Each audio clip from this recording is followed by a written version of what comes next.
Yan po mga kabayan, ang kanila pong patungan, no, minasak na po para hindi na rin po magamit o makuha man. Ayan po, lahat po ng mga nakukuha rito ay sinisira nila. No?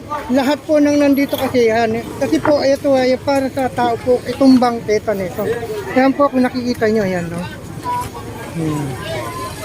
Yan, ganun din po at sinabihan na rin po sila ng mga ating kababayan, ng ating kapulisan, yung mga hawak po rito sa demolition team. Yan, kagaya po nito mga kababayan.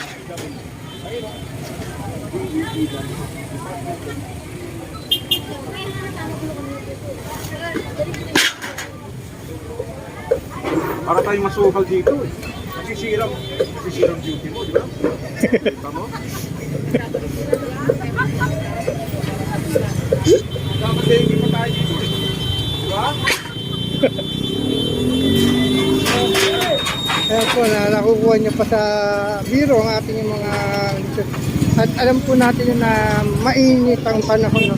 Ayan po, mainit bagyo. Ayan.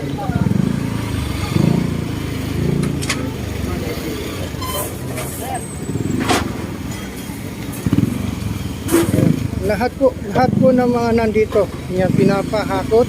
Yan basta sakop po ng bangketa, no. Kasi nga po ay wala na po tang madaanan. Itong mga ating kababayan, yung mga naglalakad nga po, yan. Yung mga naglalakad. Ayan. Ayan po, kita nyo naman mga kababayan. Wala na po, hindi nyo naman kanina kung nakita nyo kanina halos hindi po makadaan yung mga aking kababayan na mimilin dahil po nandito sa kalsada, no? Ayan. Abot!